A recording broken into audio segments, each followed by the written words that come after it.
uma parte muito legal, que é a compreensão dos mecanismos autoimunes, tá? Mas antes de nós falarmos das doenças autoimunes propriamente ditas, a gente precisa entender antes como que o processo autoimune ocorre.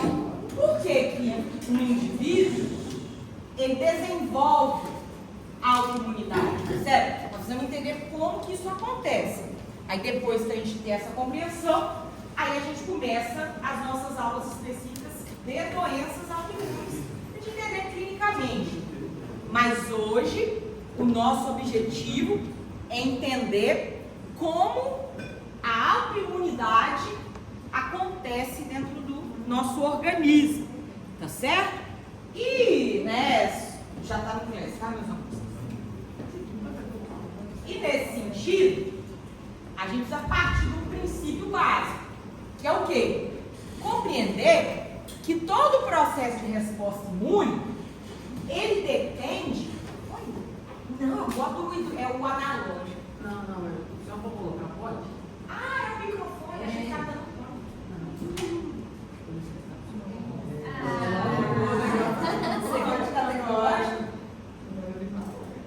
Mas eu nem vou falar, vocês já viram como é que funciona na T3? Eles colocam tripé.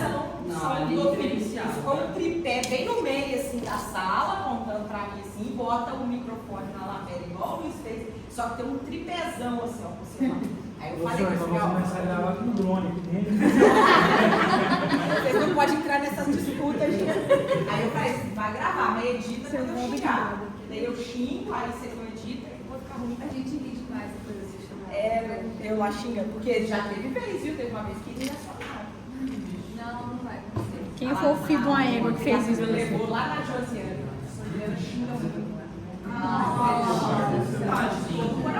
Coitado, quem é, professora? Fala pra mim quem é. Pode falar, Nós se eu vamos te pegar- descer. Não sei quem é. Eles não falam, né, pra nós. Eles falam do filho, mas não falam do pai, né? Você está O sonhando. milagre, mas não conta o salmo. Mas não sei quem é, mas de fato ocorreu. Então, quando eu xingar, deve ser edito. Bota o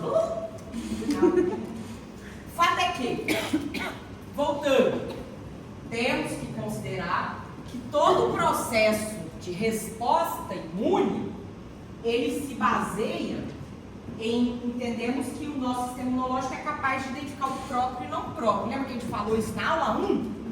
Este processo de responsividade que identifica o próprio e o não próprio para direcionar a ação do sistema imune apenas para o não próprio, ela depende de algo que nós chamamos de tolerância imunológica. Então, o que é a tolerância imunológica? Tolerância imunológica é a não responsividade a um antígeno que tenha sido induzido por exposição prévia. Então, é você ter capacidade de não responder. Percebe? Quando a gente fala em tolerância imunológica, é óbvio que o nosso foco hoje vai ser falar de processos autoimunes. Mas, se nós considerarmos também o processo alérgico, que nós vimos na aula passada, ele também é desencadeado por um problema de tolerância imunológica, porque ele volta-se por um antígeno inócuo. Vocês concordam? Então, o processo alérgico ele também é uma falha de tolerância. Nas doenças autoimunes, a falha do mecanismo de tolerância é a falha na autotolerância. E nas reações de hipersensibilidade alérgica, seria uma falha de tolerância a um antígeno inócuo, tá certo? O que acaba acontecendo é que muitas vezes os nossos linfócitos, o sistema imune adaptativo, eles ativam-se a partir do contato com certos antígenos e, por sua vez, ao ativar-se, irão desenvolver receptores específicos para aquele antígeno e eles os desenvolvem sem que, de fato, aqueles antígenos sejam uma ameaça. Percebe? Então, isso vale tanto para a reação de hipersensibilidade alérgica quanto para a reação autoimune. Concorda? E a gente tem mecanismos para prevenir isso, para garantir a tolerância, que servem justamente para inativar ou para mesmo eliminar linfócitos que eventualmente tenham ativado-se mediante antígenos ou próprios ou inóculos, percebe? Então, o nosso organismo, ele conta com um sistema que se presta a inativar ou eliminar esses linfócitos ativados por antígenos inóculos, por autoantígenos, para evitar que a gente os desenvolva. Porque se nós formos considerar, e olha, agora nesse momento, a gente vai ter que recordar de todos os conceitos das aulas prévias, tá? Eu perguntei para você na prova, o que acontece se um linfócito tiver contato com um antígeno enquanto você está sofrendo de uma agressão, por exemplo, um quadro infeccioso? O que acontece? A célula dendrítica foi lá, fez a apresentação. Qual que é a segunda etapa? Expansão clonal. Então, imagine que um linfócito ativado, ele necessariamente vai gerar um grande número de linfócitos reativos àquele antígeno. E o que acontece depois de todo o processo de resposta acontecer, que é pior ainda? Alguns morrem e outros ficam. Então, a memória imunológica, ela vai acontecer dentro da resposta adaptativa. Se o linfócito, então, começar a ativar-se, por exemplo, por um autoantígeno, ele vai estar em expansão clonal. Isso é um problema. E pior ainda, se for um mecanismo alérgico, ele não vai, inclusive, desencadear uma população de linfócitos de memória. É por conta disso que é tão importante que nós tenhamos mecanismos para garantir a tolerância. Porque se esses linfócitos que foram ativados por autoantígeno ou por antígeno inóculo, eles conseguirem entrar em expansão e depois gerarem células de memória, isso perpetua-se, concorda? Então, por conta disso, é que a gente tem esses mecanismos para poder garantir a tolerância, tá certo? E aí, o que a gente tem é que cada vez que acontece uma produção medular de linfócitos, eles são submetidos a antígenos indutores de tolerância, que são chamados de tolerógenos ou antígenos tolerogênicos. O objetivo disso aqui é induzir o quê? A autotolerância. Isso é fundamental para o funcionamento normal do sistema imune. É que o nosso organismo consiga identificar um linfócito que ative-se em contato com esse tolerógeno aqui e eliminá-lo, para evitar justamente que ele entre em expansão e perpetue-se em memória. Conseguem compreender? Então, sempre que há produção medular de linfócito, a primeira coisa que vai acontecer é um test drive, tá? Eles vão ser expostos aos tolerógenos ou seus antígenos tolerogênicos. E o que se espera é que em exposição a esses tolerógenos, que são componentes nossos próprios, esses linfócitos não deverão entrar em ativação. Percebe? Então, funciona dessa forma, tá? E aí, meus queridos, o que acaba induzindo doenças autoimunes é a falha deste mecanismo de autotolerância.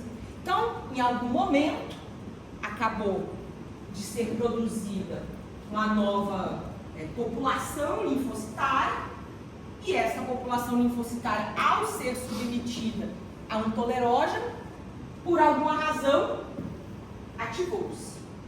E aí, como eu disse, mas vou detalhar posteriormente, nós temos mecanismos para eliminar esse tipo de linfócito, mas até mesmo esses mecanismos podem falhar. Então, quando um indivíduo desenvolve uma doença autoimune, isso significa que uma população linfocitária naive foi exposta a um tolerógeno, ativou-se, e aí houve falha do mecanismo de autotolerância e aquela população linfocitária entrou em expansão. O que acontece é isso. Em advento dessa situação, o que você vai ter é autoimunidade, tá certo? E aí, meus queridos, estes processos não necessariamente têm causa bem definida. Qualquer indivíduo está suscetível. Vocês vão ver nas aulas que a gente vai dar de doenças autoimunes que, por alguma razão, grande parte das doenças autoimunes, especialmente as articulares e musculares, tendem a acometer mais a população do sexo feminino na faixa dos seus 30, 40 anos. Por que isso acontece? Jesus knows. Mas, epidemiologicamente sabe que existe essa predisposição. O próximo feminino é sempre mais acometido. Lúpus eritematoso, por exemplo, também acomete mais o sexo feminino. Tá certo? Mas independente desses dados que são de cunho epidemiológico, o que se sabe é que eles todos têm a mesma causa, que é a falha do mecanismo de autotolerância. Tudo bem? Vão haver outras doenças que a gente vai estudar também autoimunes, que a gente vai ver que muitas vezes podem ser induzidas por quadros infecciosos prévios. Doenças virais do trato respiratório, doenças bacterianas do trato gastrointestinal. E o que acaba acontecendo, que já se observou, é que às vezes a indução do sistema imune adaptativo por este quadro infeccioso gerou uma atividade medular aumentada que acabou levando a uma possibilidade mais aumentada de que durante o processo de autotolerância alguns falhassem. Tá certo? É o caso, por exemplo, da miastenia gravis. A miastenia gravis já constatou-se que muitas vezes ela ocorre posterior a uma infecção bacteriana ou fúngica. Agora, a relação não é com o processo infeccioso, e sim ter havido uma falha no processo de autotolerância quando a atividade medular estava aumentada, percebe? Então, por conta disso que a gente, eu achei até interessante isso, porque a gente não tem muito como compreender o que causa isso, tá?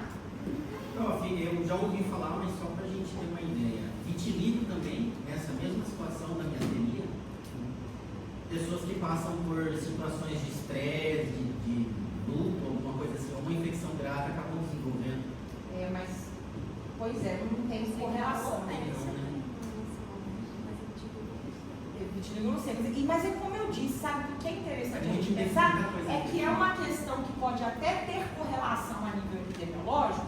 Quando eu falo isso é por quê? Porque provavelmente eles detectaram que muitos casos estavam acontecendo posterior às doenças infecciosas.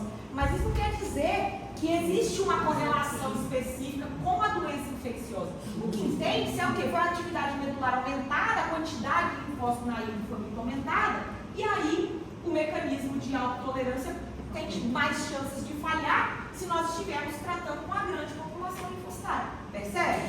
A relação é essa. Mas não dá para dizer assim, se um indivíduo tiver, por exemplo, uma doença viral do trato respiratório, ele vai desenvolver miastenia grave depois? Não necessariamente. Mas poderá? Sim, poderá. Então, assim, o que nós temos que entender é o seguinte: qualquer doença autoimune, é sempre causada por uma falha do mecanismo de autotolerância, que é um processo que se dá toda vez que a gente produz novos linfócitos, que é um processo em que os expõe a tolerógeno, e eles não podem ativar-se. Se ativarem-se, eles precisam ser eliminados, inativados. Se a gente não conseguir fazer isso, pronto, aí está estabelecida uma doença autoimune. Tudo bem? Mas como eu disse, o mecanismo eu vou detalhar para vocês. Agora, só para que a gente compreenda em linhas gerais. Tá certo? Então, como que isso acontece? Olha que interessante. Sempre que eu tenho a exposição de um linfócito na ilha tolerógeno, o que eu preciso saber é se ele tolerou. Se ele tolerou, ótimo. Agora, se ele tivesse ativado, aí a gente vai precisar eliminá-los. Você concorda? Porque se eles ativos, a gente cria uma população, uma geração desses linfócitos. Tá certo? Então, o que a gente começou a desenvolver foi esse mecanismo que previne que o linfócito reativo, autoreativo, ele se perpetue, tá certo? E esse mecanismo, ele também destina-se a prevenir que o próprio linfócito naive sensibilize-se pelo tecido do indivíduo, tá certo? Só que aí, o que a gente tem, né, é um processo que ele é antígeno específico por clones individuais. Olha para você ver que moça. Cada linfócito que você produziu, ele tem chance de ser intolerante. Então, ele é antígeno específico e ele é de clone individual. E outra coisa, vocês percebem que isso nós já tratamos em outras aulas, mas que também é de conhecimento de vocês, que as doenças autoimunes têm sintomatologias muito distintas, não é mesmo? Por exemplo, a miastenia, ela acomete nervos motores, lembra disso? E nervos sensitivos. Agora, se formos considerar o lúpus, ataca sistemicamente. E se formos considerar a artrite reumatoide? Ela é articular. E se for a esclerose múltipla? É o sistema nervoso central. Vocês percebem como é que é variável o foco do ataque desses linfócitos autoreativos? Isso é porque a tolerância é antígeno específico. Então, às vezes, um linfócito, ele torna-se reativo a um dado antígeno tecidual seu. E aí, a resposta vai voltar-se para esse antígeno específico deste tecido. E não para todos os que são seus. No caso da artrite reumatoide, por exemplo, o antígeno reconhecido pelos linfócitos que são intolerantes é a citrulina do tecido. E como é rico na cápsula articular, ele vai para lá. Agora, ele tem intolerância a outros antígenos? Não. Agora, e o lúpus? Por que o lúpus é sistêmico? Porque o lúpus, o linfócito fica reativo com proteínas de núcleo celular. Qual que é a única célula do seu corpo que não tem núcleo? Hemácia. Então, o resto é beta-glucano. Tá vendo como que funciona? Então, é um antígeno específico e ela depende de reações de clones individuais. Tá certo? Então, o que acontece é que você pode ter a autotolerância, você pode ter intolerância a tecidos e antígenos variáveis, tá certo? Mas como eu falei para vocês, para a gente compreender o mecanismo, a gente precisa ver como que esse processo se dá a partir da produção linfocitária medular. A gente tem os mecanismos de autotolerância e vamos compreender isso como se fossem testes, tá? Que são feitos com os linfócitos, ocorrendo tanto lá nos órgãos linfóides que são primários, quanto também nos órgãos linfóides periféricos. Então, você vai ter teste de tolerância tanto a nível de medula e timo, quanto você terá também lá nos linfonodos, no baço. A gente chama isso de tolerância central e tolerância periférica. Cada um desses processos tem um objetivo. A nossa tolerância central, ou seja, aquela exposição a tolerógeno que vai acontecer a nível de órgão linfóide primário, ela vai te garantir o quê? Que os linfócitos naive que acabaram de ser produzidos não possam responder a nenhum autoantígeno. E esse é o mais importante deles. Então, ali dentro dos órgãos linfóides primários, o mecanismo de autotolerância tem qual objetivo? Impedir que o linfócito naive saia de lá com algum mecanismo de intolerância. Se este mecanismo falha, e lá dentro dos órgãos linfóides primários, algum linfócito consegue sair ativado por um tolerógeno, aí é que entra a tolerância periférica. Porque lá você consegue tentar inativar ou eliminar estes linfócitos que são autorreativos.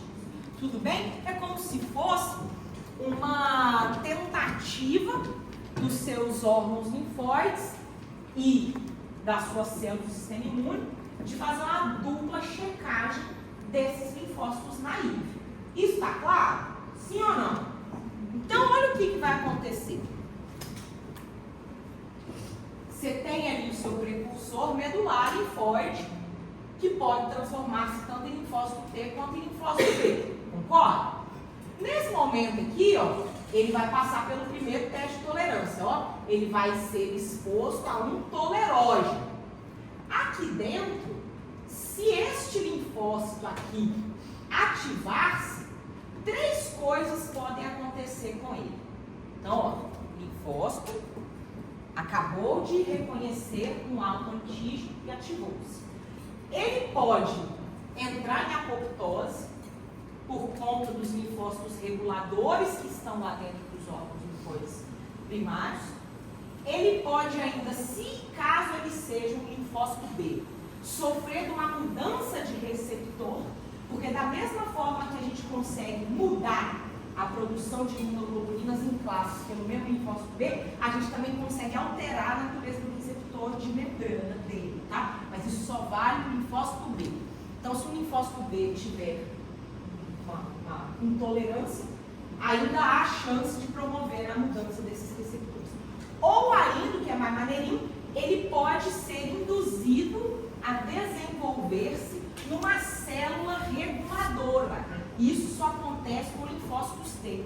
O objetivo da célula reguladora é justamente promover isso daqui nas células que estão respondendo à autoantígeno. Ele tanto é capaz de induzir a apoptose quanto forçar essa mudança de receptor. Tudo bem? Então, se esse linfócito for autorreativo, o que pode acontecer com ele na primeira fase do mecanismo de autotolerância? Ou ele entra em apoptose, ou ele sofre mudança de receptor, se for um linfócito B, ou ele é convertido em um chamado linfócito T regulador. Se ele tiver convertido-se em linfócito T regulador, ele pode ser, inclusive, direcionado aos órgãos linfóides periféricos, para executar essas mesmas funções lá dentro do órgão linfóide periférico. Se você tiver um linfócito aqui autorreativo, que tenha conseguido ultrapassar este primeiro mecanismo de autotolerância, ele vai direcionar-se para onde? Para o segundo, para o linfonodo ou baço. Aí lá tem linfócitos T reguladores que poderão ainda induzir a sua apoptose, suprimi-lo em atividade ou até mesmo colocá-lo num estado vegetativo que a gente chama de anergia. É como se pegasse esse linfócito autorreativo e colocasse ele em coma. Então, essas duas etapas aqui, toda vez que a gente produz linfócito T na medula, sempre eles vão ocorrer. O problema é que estes dois mecanismos podem falhar. Se isso acontecer, o linfócito autorreativo vai para onde? Ele vai diretamente em direção ao tecido que contém o antígeno que o ativou. E aí, o que vai acontecer em decorrência disso é todo o processo que você já conhece de resposta imune adaptativa. Você sabe, por exemplo, que quando a resposta adaptativa é ativada, você tem ativação de linfócito T citotóxico que elimina células, que você tem ativação de linfócitos T auxiliares que secretam citocinas pró-inflamatórias.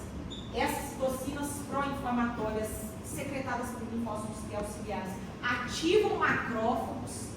Macrófagos ativados secretam mais citocinas.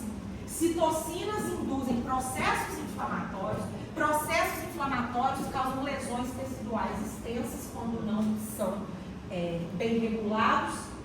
E quando você está dizendo de um mecanismo que é autoimune, ele vai ser de longo prazo. Porque quando é um processo infeccioso, a gente espera o quê? Que ao se eliminar o antígeno, a resposta seja suprimida. Não é mesmo? Só que como é que você vai eliminar um antígeno se ele é seu? Então nunca vai deixar de acontecer a resposta. Pronto, então isso vai acontecer quando os linfócitos naivos forem expostos ao tolerógeno. E daí não é para eles ativarem, mas se chegar a se ativar, aí isso acontece. Justo. Então, Então, ó, Tem dois mecanismos para não se ativar. Se eles passam aí o problema vai começar a todo. perfeito. Se estes linfócitos aqui estiverem se ativando frente a tolerógenos, na primeira tentativa do mecanismo de autotolerância, isso aqui deve acontecer. Caso não aconteça, eles vão migrar para os órgãos linfóides periféricos. Mais uma vez lá, eles vão tentar novamente ser eliminados. Se não forem, aí sim, aí eles vão se direcionar para os tecidos-alvo, que contém o antígeno que os ativou, e vão começar a desencadear o processo de resposta que vocês já conhecem. E o que vocês têm que considerar é isso, que no processo de resposta normal, à medida que você retirou o agressor, ela não suprime, Pois é, mas não vai acontecer na doença autoimune não. Por quê? Porque você nunca vai conseguir retirar a fonte da entendida agressão pelo seu sistema imune, que é você. Usando uma dúvida besta aqui, quando ele tem alergia, ele vai ser logo mais fagocitado ou... Não, ele fica latente, ele fica ali, vegetativo. Isso aqui é diferente de, por exemplo, induzir a apoptose dele. Então ele vai continuar existindo lá dentro do alvo linfóide periférico, ele só não tem função. Ele não consegue executar suas funções efetuas. Uma hora ele some também, né? Nas células tem prazinhos, né, de validade, mas os nossos linfócitos têm um prazo longo, né? Nós estamos considerando uma célula que pode sobreviver com você por toda a vida. Senão, o nosso sistema imunológico não teria memória. Então, tem alguns linfócitos que a gente consegue ativar, mas eles resistem por toda a vida. Então, eles podem até ficar ali, só que se eles estiverem em alergia, eles simplesmente não são capazes de executar nenhuma função efetora. Se ele for um linfócito B, ele não vai secretar nenhuma imunoglobulina. Se ele for um linfócito T, ele não vai ter ação citotóxica, nem secretar citocinas, nada. Ele só vai ficar ali existindo, por assim dizer, com a taxa metabólica basal bem baixa e consumo mínimo de energia. Compreende?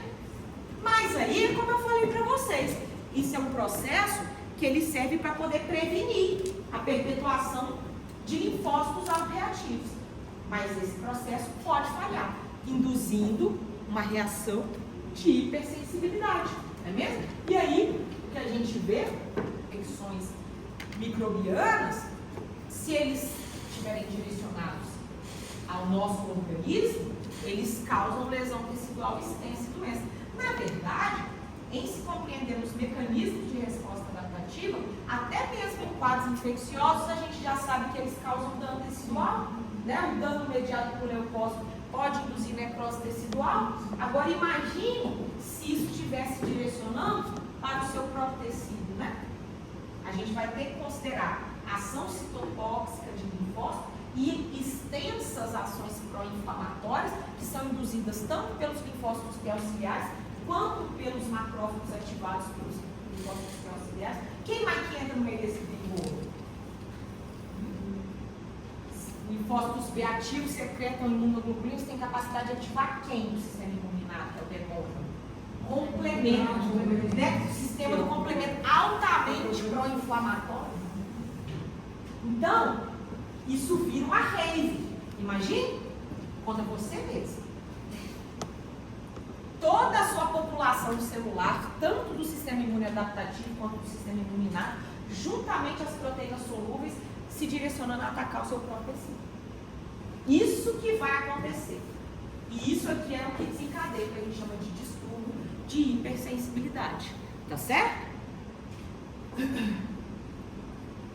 Então, quando a gente tem um sistema imune que serve para erradicar patógeno, né? Eles podem se direcionar aí, erroneamente, inapropriadamente, para os nossos tecidos, tá? E aí, desencadeiam-se as doenças autoimunes, mas como eu falei para vocês no início, vocês já entenderam o processo alérgico, ele tem o mesmo mecanismo, a diferença é que em vez de ser uma reação contra um antígeno próprio, é contra um antígeno inócuo, né? A gente sabe que tem até uma via alternativa, né? Dentro do nosso sistema imune que direciona-se a promover essa reação de hipersensibilidade quando a gente está falando de quadro alérgico, tá certo? E aí, no caso, tanto na reação alérgica quanto na reação autoimune, o que vai acontecer é que a sua resposta vai acabar virando a causa da doença.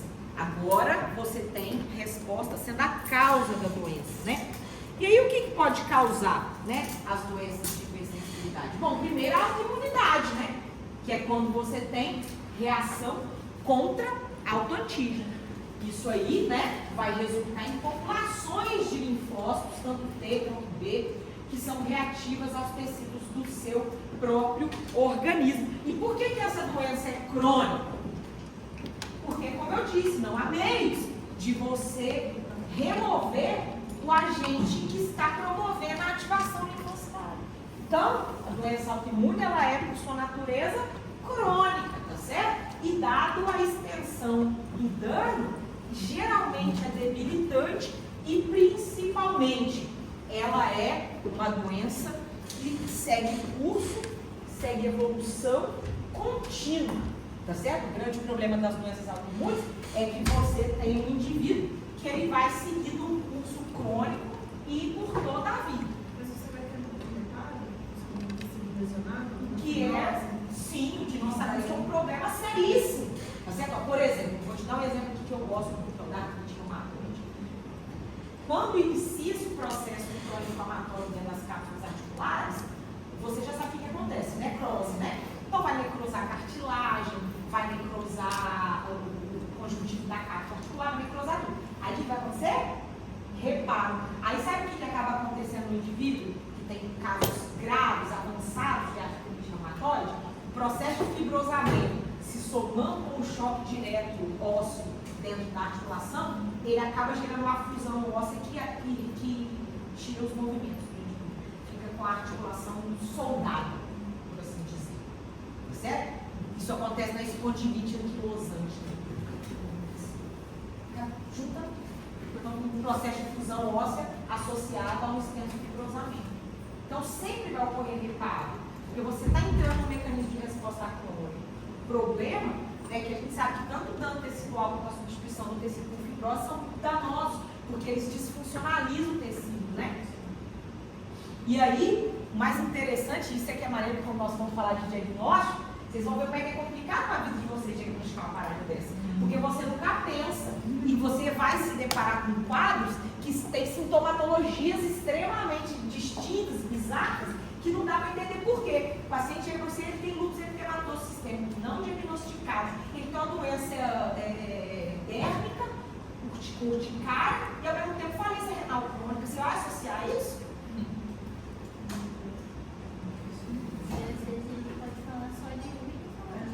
Pior ainda, ele fala com você que é um dermato, problema de pele, com você que é um cirurgião ou um uro dos problemas renais. Aí vocês não estão nem se comunicando. Olha que caralho, para diagnosticar um negócio desse é uma dificuldade. No caso da rancenise mesmo, e no caso da pessoa, que ela não sabia, no caso, ela foi tratada com rancenise e foi ver, é até uma situação sensitiva, não era rancenise que mandou. Não sabia. E ele não sabia que tinha lúpus. E as lesões, né, dérmicas do lúpus são muito parecidas com as que acontecem na rancenise. Foi mal diagnosticado, deixou o lúpus evoluir e como o lúpus é sistêmico, ele começa a atacar uma série de outras coisas. Não existia nada. Ele impacta o sistema cardiovascular, renal, intestinal, tudo. É uma das piores. O lúpus é uma das piores do mundo. Então, assim, né, olha para vocês verem qual a complexidade de diagnosticar essas doenças. Tá certo? É complicado. E muitas delas o diagnóstico é clínico, igual a miastenia gráfica, por exemplo, é diagnóstico clínico. Você faz exames complementares para descartar outros eventos neurológicos. Mas a miastenia mesmo é clinicamente que você diagnostica. Já pensou? Que coisa bizarra, né? Mas nós sabemos também, né, que podem haver reações contra micro-organismos que também são excessivas. A gente pode desencadear reações de hipersensibilidade quando a gente está tratando de micro-organismos, né? A gente sabe que existem alguns micro-organismos que são mais de difícil eliminação, né? Que podem induzir tanto respostas crônicas quanto respostas de hipersensibilidade. O exemplo que eu dei para vocês, e que pode ser considerado uma reação de hipersensibilidade, é o caso da tuberculose, né? Do micobactério, que vai induzir formação de granulomas, né? Então, isso é um processo crônico, em que você tem uma ativação perpetuada, continuada do sistema imune. Então, também é considerado uma coisa de hipersensibilidade. E temos ainda, né, aquelas que são contra antígenos inóculos, as nossas alergias, né? Cerca de 20% da população hoje é anormalmente responsiva, ou a um ou a mais desses antígenos inóculos ambientais, tá? E aí, você tem o sistema imune como o causador da doença, por mediação de IgE e mastócito, que a gente viu na aula passada, né? E aí, meus queridos, nessas condições, ó, os mecanismos de lesão são os mesmos. Por que é tão importante a gente ver toda a base do sistema imune adaptativo antes de chegar nesse ponto? Porque você será capaz agora de compreender qualquer uma dessas formações, porque você sabe qual que é o mecanismo de base. Porque a lesão que é produzida no mecanismo de hipersensibilidade é exatamente a mesma lesão que o sistema imune iria causar numa infecção. num quadro inflamatório que estivesse perpetuando. Então a lesão é da mesma natureza. E o mecanismo, ele inclui tanto a resposta inata quanto a adaptativa. Por quê? Porque apesar da ativação dessa reação ser primordialmente adaptativa, por que ela envolve o sistema imune inato? Porque você sabe que o linfócito T auxiliar, ele ativa os fagócitos. E os fagócitos, eles ativam o endotélio, promovendo quadros inflamatórios intensos. Bom, então, apesar de a resposta de autoimunidade, de sensibilidade, ela ser de natureza adaptativa, ela envolve sempre, ela inclui sempre o seu mecanismo inato, tá certo? Então, quando você fala de doença autoimune, você tem que estar considerando que a agressão está partindo de fagócito, de anticorpo, de linfócito T, de mastócito. São muitas células mediadoras, além dos seus mediadores pró-inflamatórios, que também vão estar todos lá, sendo secretados ativamente, tá certo? E o grande problema disso aqui é que está sendo direcionado ao tecido normal, tecido sadio, que não está sendo alvo de nenhuma agressão. Tecido, né? Está um indivíduo rígido, aí não tem nada. Concorda? E aí, né, meus queridos, esses estímulos aqui acabam sendo impossíveis de eliminar. A gente não consegue eliminar a fonte da ativação do sistema imune adaptativo quando é um autoantígeno. E existem dificuldades em certos antígenos ambientais, tá certo? Porque a gente às vezes consegue, quando nós temos intolerâncias alimentares, né, alergias alimentares, às vezes retirar o alimento do paciente. Mas existem outros antígenos inócuos que a gente simplesmente não consegue eliminar, como por exemplo, ácaros, poeira, né, que também são responsáveis por muitos quadros alérgicos, certo? Outra coisa, cara, é que o grande problema desse tipo de reação e que faz com que ela seja tão danosa é que vocês já viram, né, que o nosso sistema imune, ele é todo cheio de mecanismos de amplificação. Você lembra que eu falei para vocês na primeira aula que eles se retroalimentam? O inato ao adaptativo e o adaptativo ao inato? Então, o nosso sistema imune, ele tem a capacidade de ampliar o seu potencial de resposta. Então, acaba se tornando uma grande bola de neve isso daqui, tá certo? De modo que quando ela começa, é bem difícil da gente interromper. E aí, meus queridos, isso aqui é importante, a gente classifica as nossas doenças de hipersensibilidade a depender especialmente dos mecanismos de lesão e dos mecanismos imunopatológicos em 4 grupos. Então, as nossas doenças de hipersensibilidade, elas podem ser do tipo imediatas, e aqui está incluído todo o processo alérgico, que é aquele que depende de IgE e de mastócito, lembra? Então, a reação de hipersensibilidade do tipo 1 é a reação alérgica. Já a hipersensibilidade do tipo 2 é a hipersensibilidade mediada por anticorpos. Então, são doenças cujo mecanismo vai ser majoritariamente dependente de secreção de IgM e IgG contra o antígeno, tá certo? E aí, o que você espera disso aqui? Você já sabe, é opsonização com fagocitose, tá certo? É recrutamento de leucócito. Então, se o paciente tiver autoimunidade do tipo 2, você sabe que provavelmente o quadro vai induzir extensa lesão tecidual por agentes pró-inflamatórios, dada a ação de ativação do complemento e opsonização de IgG e IgM. E se for uma reação de hipersensibilidade do tipo 3?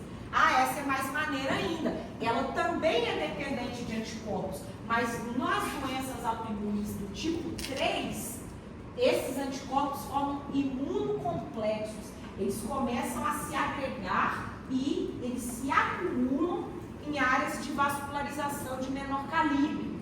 Então, tem várias doenças autoimunes que vão ser mediadas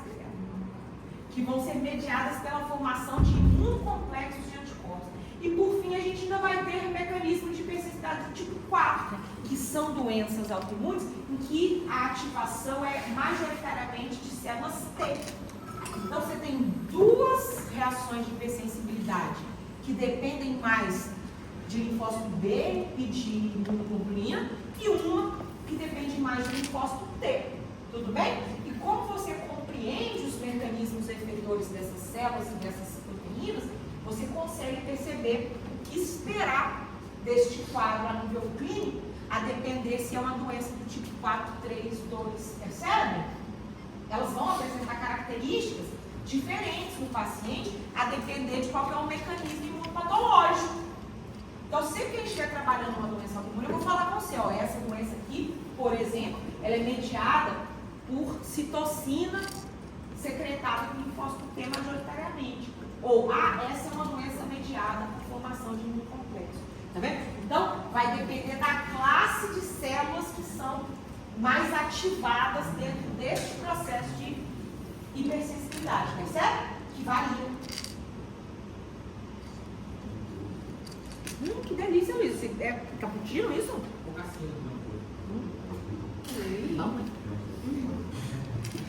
Olha lá. A começar por doenças causadas por anticorpos. Você conhece o mecanismo efetor. Você sabe que ele opsoniza, ele ativa complemento e ele também medeia a ligação de antígenos com receptores de outros celulares, de macrófagos, por exemplo, não é mesmo? Então, ó, o que vai acontecer? Nas doenças autoimunes que são causadas por anticorpo, você vai depender da ligação desses anticorpos aos antígenos, tanto em células quanto em tecidos, tá certo? E aí vai acontecer ou não a formação desses imunocomplexos. Quando acontece, deposita nos vasos, tá certo? Professora, a dúvidazinha aqui que eu esqueci completamente da osteopetrose. Quem pedia ela?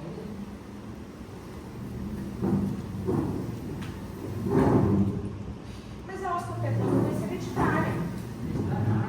Não, perdão, não recebi. Não, tudo bem, essa não é a pergunta. Então, olha lá.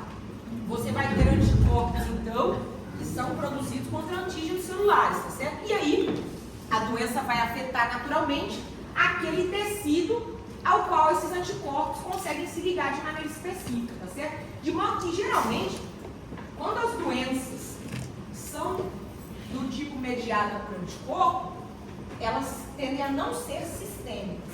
Geralmente, elas são órgão específicas, tá? Então, no caso das doenças mediadas por anticorpo, geralmente, elas são órgão específicas. Agora, se você tem doença causada por imunocomplexo, aí vai depender de onde o imunocomplexo depositou-se, tá certo? Muitas vezes eles podem acontecer longe do local onde estava o antígeno que os ativou, tá certo? Então, dessa maneira, quando você tem doença mediada por formação de imunocomplexo, aí sim, eles podem afetar múltiplos órgãos e tecidos. O lúpus é mediado por imunocomplexo. E aí, esse tipo de doença, que tende a ser sistêmica, afeta muito comumente tanto a articulação quanto o rim, tá? Olha lá o que acontece. Você tem produção de GG e GM aumentada. Aí eles começam a se ligar. Pode ser antígeno celular, por exemplo. Aí imagina que está aqui o antígeno. Aí liga o anticorpo aqui, aí liga aqui, aí faz aquele grumo de anticorpo. Esse processo aqui vai ligando várias células, vários antígenos, aí tem um anticorpo, aí ele liga outro aqui, e vai assim por diante. E aí quando ele forma essas estruturas aqui, aí ele começa a se aderir, né, nos vasos. E aí, quando você tem esse tipo de situação, você pode ter tanto ativação endotelial, que você já sabe que vai promover um quadro inflamatório, como você pode entrar também em ocorrências obstrutivas. Então, vai ter tanto necrose naquela rede vascular que é de baixo calibre, como vai ter também obstrução. Tudo bem? Temos ainda doenças causadas, por anticorpos que são contra células fixas ou antígenos teciduais. Se você considerar que esses aqui são os principais mecanismos efetores, tá, dos seus anticorpos, então a doença ela vai ser produzida ou pela destruição desses antígenos que vão estar opsonizados pelos anticorpos que vão sofrer fagocitose pelos macrófagos, ou vai ser curação inflamatória, que vai lesionar o tecido. E isso vai gerar a normalidade dessas funções celulares, tá certo? Olha lá. Então, ó, quando você tem, por exemplo, anemia hemolítica autoimune, trombocitopenia autoimune, geralmente isso que acontece, ó. Na anemia hemolítica autoimune, os autoanticorpos, eles se ligam em hemácias. Aí eles opsonizam as hemácias. Aí vem o macrófago, ó, ou então vem a célula NK, né? E aí, com isso, você tem a destruição daquela hemácia. Isso gera este processo hemolítico. O mesmo vale para a trombocitopenia autoimune, tá certo? Só que aí, o seu anticorpo vai ligar na plaqueta e vai fazer com que ela fique opsonizada e seja reconhecida por fagócito e seja, por sua vez, fagocitada. Tudo bem? E aí, meus queridos, a gente tem uma situação, eu mencionei para vocês, que geralmente as doenças autoimunes que são mediadas por imunocomplexo, que elas tendem a acometer frequentemente os rins. Sabe por quê? Porque estes imunocomplexos, eles tendem a se acumular naquelas pequenas redes que envolvem os glomérulos, tá certo? Que ali tem redes muito finas, que precisam deixar passar, né, o sangue a ser filtrado. Vocês concordam? O glomérulo não deve funcionar no rim. Então, o que acontece?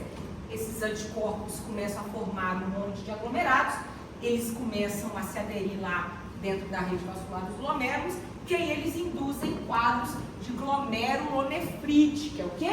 É uma inflamação, né? Por que está acontecendo uma glomerulonefrite por um acúmulo de imunocomplexo? Que na hora que obstrui, começa a causar lesão tecidual, e levando em consideração que aquele anticorpo é capaz de ativar complemento e promover inflamação, isso vai ser direcionado tudo aonde? Ao glomérulo, que é o local que ele está ali, né, ativado. Então, nesse momento, tanto o complemento quanto a ação fagocitária vai começar a acontecer ali dentro dos glomérulos, destruindo-os. Isso está claro? Sim ou não? Legal. Estou explicando para vocês agora, que depois a gente entrar nas doenças, a gente já sabe como é que está acontecendo o processo de dano, tá? Ó, outra coisa, se a gente tiver anticorpos específicos, né? A gente tem, por exemplo, no caso das tiroidites de Hashimoto, e também na miastenia gravis acontece isso, que o anticorpo ele vai lá e liga-se, tá? Em receptores hormonais. E aí, nesse momento, ele provoca as anormalidades funcionais. Então, olha que maneirinho. Lembra que na histologia a gente discutiu o mecanismo da miastenia gravis?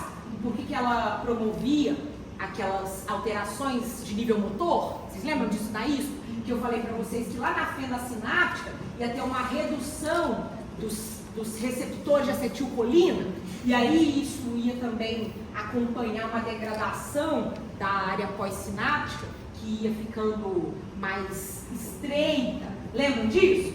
Agora vocês sabem por que mecanismo isso acontece. É por reação mediada por anticorpo. Eles vêm e começam a se ligar nos receptores, esses anticorpos, tá vendo? Bloqueando-os. E ao mesmo tempo que está tendo uma ação pró-inflamatória intensa, que foi causada pela ativação desses linfócitos B, desses anticorpos. E aí o que vai acontecer? Além do bloqueio específico dos receptores de acetilcolina, o quadro inflamatório irá destruí-los, além de destruir o próprio músculo na fenda pós-sináptica. Então, a miastenia gravis, ela é uma doença mediada por anticorpo autoimune. Percebe?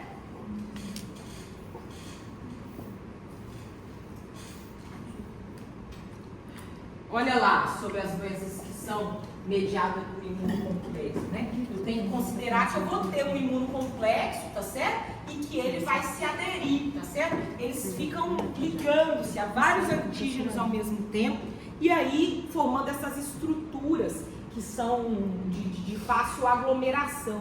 Olha que interessante, né? Sabe por que a gente sabe sobre imunocomplexo? Em análise de doença do soro, vocês já viram? A pessoa tem intolerância a uma quantidade anormal de anticorpos autorresponsivos, tudo ao mesmo tempo, e aí, com isso, formam-se imunocomplexos, tá certo? O grande problema é o depósito, né? Nos leitos vasculares, porque a gente sabe que isso vai induzir inflamação na região. Se induzir inflamação, o que vai acontecer aqui? Você vai ter uma rica migração neutrofílica, que também é uma célula fagocitária, que também tem uma ação de ter capacidade de promover lesão tecidual, né, mediada por leucócito, tá certo? Então, isso aqui, além de promover obstrução, destrói por inflamação, tá certo? Quando você tem imunocomplexo, já falei isso, né? Os rins são especialmente afetados, mas a gente também observa isso em artrites, tá? Em vasculites. Olha lá, algumas doenças humanas mediadas por imunocomplexo, só para vocês verem. O lúpus eritematoso sistêmico e geralmente o paciente apresenta tanto artrite quanto nefrite. Imagina o paciente seu do lúpus eritematoso. Você já pensou nesse paciente? Qual é a clínica dele, como é que ele chega para você? Nem todos têm manifestações dérmicas, mas grande parte deles terá. Aí ele tem essas manifestações associadas a quadros de artrite, geralmente acomete membros superiores. E ele tem ao mesmo tempo nefrites. Qual que é a relação disso aí para você? Nenhuma, né? Óbvio. A vasculite é a inflamação dos vasos? Isso, da rede vascular.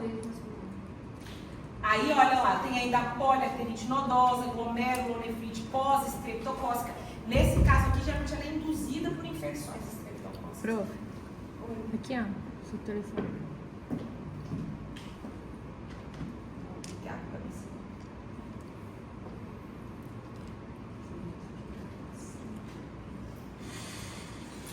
Essa resposta autoimune. Se for a ação dos linfócitos T citotóxicos, vai matar células, e a dos linfócitos T auxiliares vai fazer o quê? Justamente, vai tunar os macrófagos, né? Então, você vai ter reação de dano tecidual direto, bem como reação inflamatória, tá certo? E aí, com isso, as lesões de tecido podem ser bem extensas. Olha lá, inflamação mediada por citocina, bem como citotoxicidade direta por linfócito T citotóxico.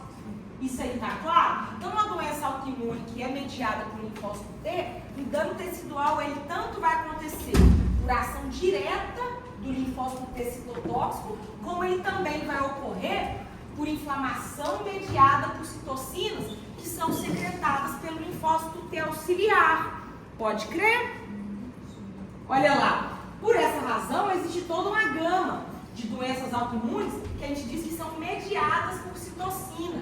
E essas doenças induzem quadros graves inflamatórios, tá certo? É a inflamação imunomediada, que acontece em decorrência da secreção de citocina do linfócito T citotóxico. Isso vai ativar macrófago, isso vai promover ativação de complemento, né? E aí tem algumas doenças aqui para vocês verem que são doenças autoimunes mediadas por resposta de linfócito T, que são também muito interessantes, ó. A esclerose múltipla, por exemplo, é uma doença mediada por célula T, aonde você tem um quadro inflamatório severo. Tanto que quando o paciente é diagnosticado com esclerose múltipla, a primeira coisa que faz é uma bomba de corticoide. É a primeira coisa para suprimir o dano causado pela inflamação por secreção de citocina. Antes da imunomodulação, a primeira coisa que faz corticoide. Eu sei que eu acompanhei um amigo meu que tem esclerose múltipla, ele ficou uma semana no corticoide endovenoso, assim que ele foi diagnosticado, para interromper a lesão tecidual, tá certo? Mas isso acontece também na artrite reumatoide e no diabetes. Diabetes mellitus tipo 1 é uma doença autoimune. E o seu organismo ataca quem? As células beta das ilhotas pancreáticas. Você fica incapaz de secretar insulina. Também acontece por ação direta de linfócito T e citocina pró-inflamatória, tá certo? Temos ainda a doença intestinal inflamatória, a psoríase também é mediada por linfócito T, tá? Como é o nome dessa doença intestinal inflamatória? Nós vamos falar dela, ela tem outro nome. Quando eu vi na minha cabeça que eu falo, Eu também estou tentando. a gente tem uma aula só dela. Legal. Então, ó, a reação, então, ela é específica de linfócito T, tá certo? E aí é interessante porque ela pode muitas vezes ser induzida por infecções prévias, tá? Por exemplo, micobactério, né? Ela tem ativação forte de linfócito T, e aí, da mesma forma que acontece na tuberculose, quando você tem formação de granulomas por esses micro-organismos que são resistentes, acontece também no lúpus, acontece também na esclerose múltipla, na psoríase, ocorre formação de granuloma também, tá? Por conta dessa mediação de linfócito T. E a gente tem ainda essa que a gente até discutiu, né? Que é a hipersensibilidade tardia, lembra? Que eu falei para vocês que acontece depois de algumas horas do desafio com antígeno. A gente falou dela na aula de alergia, lembra? Pois bem, o quadro de hipersensibilidade do tipo tardio, ele tem uma ação muito prejudicial dado a mediação por citocina, tá, pessoal? Geralmente discorre justamente de uma ativação posterior de linfócito TCD4, tá certo? Quando você tem o desenvolvimento primário de uma doença autoimune mediada por linfócito T, a ação inicial é do linfócito T citotóxico, mas às vezes tardiamente há uma ativação maciça de linfócito T auxiliar. Aí, nesse momento, a ação da secreção de citocina pró-inflamatória induz esse quadro tipo tardio, que a gente fala, que é cerca aí de 24 a 48 horas após o desafio. Ó. Isso aqui, inclusive, é o que a gente espera quando está fazendo o teste de hipersensibilidade, que nós exemplificamos lá, né? E também acontece na imunização. Olha que bonitinho, a gente vendo aí como é que a reação tardia se apresenta neste processo. Olha que gracinha. Você faz a imunização, você acabou de tomar a vacina. Vocês já perceberam que imediatamente tende a não acontecer nada localmente, mas que no dia seguinte vira um caroço? Isso é por quê? Porque depois que houve ativação, né, do sistema imune a nível local, você vai ter reação de hipersensibilidade tardia, que é mediada por linfócito auxiliar. Olha que bacana. Responsivo à lesão possível. Aí vira um eritema, inchado, né? Isso é um nódulo. Como eu falei, ó, ela costuma acontecer até 48 horas depois, tá certo? Então, eu vou ter primeiro, naquele primeiro momento de contato, a ativação inata ela meramente macrofítica e neutrofítica, não é? Aí você não tem, né, uma reação local tão extensa. Mas depois, aí acaba virando um infiltrado de monócito, como vocês já viram, né? E aí começa a ter uma ativação maior dessas células, uma vasodilatação mais intensa. Aí dá até pra gente distingui-las no infiltrado, né? Que você vai ter um com mais riqueza de fagócitos e outro com mais riqueza de linfócitos. Essas reações, ó, elas podem ser muito bem ilustradas pelo mecanismo de inflamação granulomatosa. Vocês já conhecem esse processo, né? Você vai ter uma ativação de linfócito TCD4, este, por sua vez, vai secretar citocinas que ativam o macrófago. Os macrófagos vão entrar naquelas duas vias de ativação, a clássica e a alternativa. Aí a via clássica começa a promover mais inflamação, quando a via alternativa começa a fazer reparo. E aí a tendência é a tentativa de isolamento desses antígenos, formando os nossos granulomas fibrosos. Mas a gente tem também essas doenças que são causadas por linfócito T citotóxico, né? Que atacam diretamente as células componentes dos tecidos por vias tóxicas, né? Que são de eliminação. Então é muito prejudicial. Agora, eu estou ilustrando isso para vocês a nível de mecanismo, para que quando a gente fale, tá, meus queridos, das doenças propriamente ditas, vocês já tenham compreensão do que esperar do tipo de dano tecidual, tá certo, pessoal? Igual eu ilustrei para vocês na esclerose múltipla.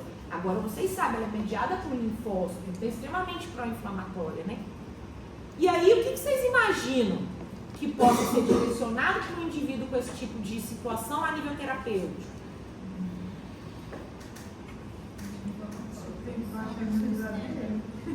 Então, apesar de serem variadas as abordagens e a gente hoje ter um arsenal terapêutico amplo, né, que é ferramenta para controle de cada uma dessas doenças, existe uma base, né, que é comum a elas, que é o quê? Primeiro, a imunomodulação, que é fazer a depleção do sistema ele não vai ter como deixar de produzir aquelas células. Então, o que é melhor?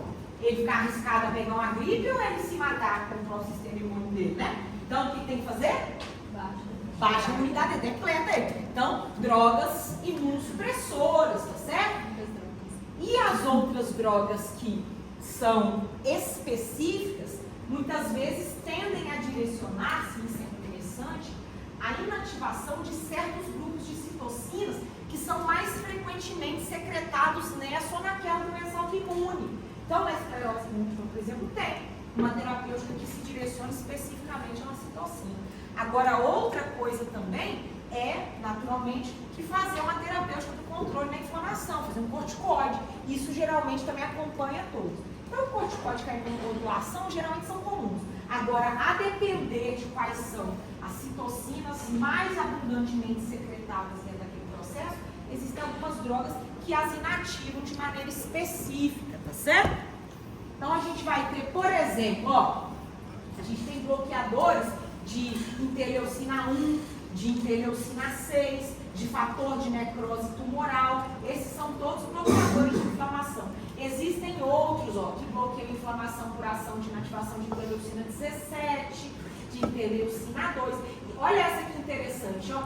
A interleucina 2, meus queridos, ela é muito fundamental para a promoção da expansão clonal a nível de linfócitos T. Então, geralmente, nas doenças que são mediadas por célula T, a inativação da interleucina 2 reduz a capacidade proliferativa de linfócito T no indivíduo.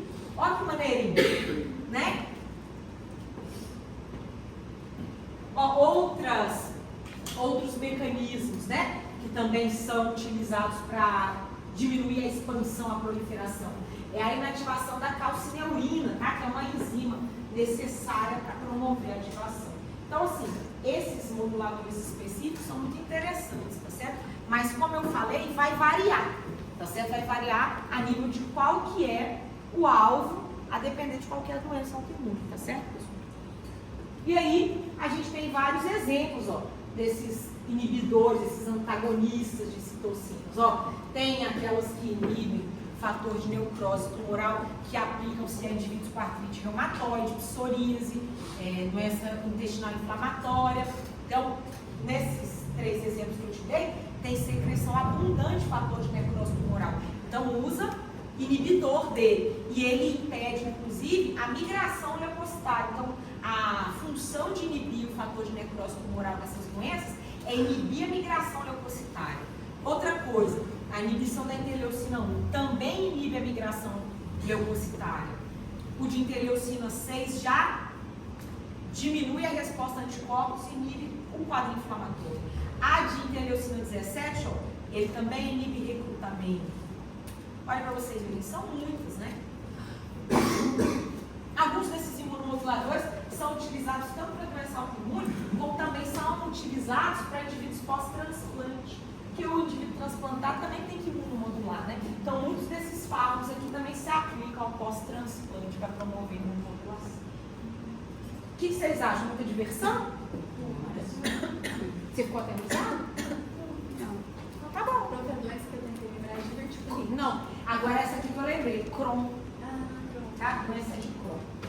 A doença de Crohn é que é autoimune intestinal. Essa aqui, ó, doença intestinal inflamatória. É o que eles chamam de doença de Crohn.